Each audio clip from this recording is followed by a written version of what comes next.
रात के 2 बजे का टाइम था। बहुत तेज बारिश हो रही थी। घना अंधेरा था। बादल रह रहकर गरज रहे थे। थोड़ी थोड़ी देर पर बिजली चमकती तो आसपास की चीजें दिखाई पड़ती थीं, अन्यथा हाथ को हाथ दिखना भी मुश्किल लग रहा था। झारखंड के घाटशिला स्टेशन के बाहर रामदीन अपना ऑटो लगाए सवारी का इंतजार कर रहा था। इस मौसम में सवारी मिलने की उम्मीद कम थी, फिर भी हो सकता था कुछ देर बाद आने वाली ट्रेन से कोई सवारी आ जाए। करीब 1 घंटे बाद ट्रेन आई। थोड़ी देर बाद बिजली चमकने पर एक 18 से 19 वर्ष की मॉडर्न सी लड़की कंधे पर एक बैग लटकाए बाहर निकलती दिखाई दी। वह सीधे रामदीन के ऑटो के पास पहुंची और रिंग रोड चलने को कहा।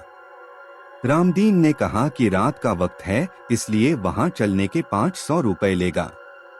नहीं तो आप 2-4 घंटे इंतजार कर लीजिए, सुबह आपको 100 रुपए में ले चलूंगा। लड़की बोली, नहीं अभी ले चलो, 200 रुपए रखो, बाकी वहां घर जाकर कर दूंगी। और लड़की ऑटो में बैठ गई। रामदीन ने ऑटो स्टार्ट किया और चल दिया। करीब आधा घंटे बाद वह लोकेशन तक पहुंचा।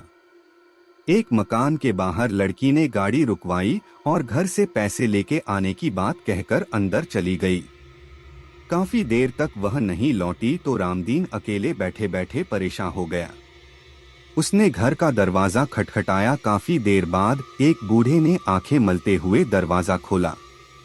उसने पूछा, कौन हो तुम और इतनी रात को किस लिए आए हो? रामदीन बोला, जो मेम साहब थोड़ी देर पहले आई हैं, उन्होंने मेरा पूरा किराया नहीं दिया है। बूढ़े ने आश्चर्य से उसकी ओर देखा। बोला, यहाँ तो कोई मेम साहब नहीं रहती, मैं अकेला रहता हूँ। रामदीन की नजर एक फोटो पर पड़ी। उसने कहा, यही मेम साहब तो आई थीं, उन्हें स्टेशन से लेकर आया हूँ। बूढ़े ने उसे आश्चर्य से देखा, फिर बोला, इस लड़की को मरे 8 साल हो गए। देखो फोटो पर माला डाली हुई है। ये मेरी पोती थी, ये कैसे आ सकती है? रामदीन के होश उड़ गए।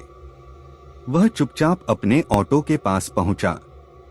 उसने देखा कि सीट पर 100-100 के 3 नोट रखे थे।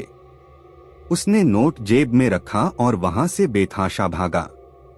वह उस दिन से इतना डर गया कि अब उसने रात में ऑटो चलाना ही छोड़ दिया।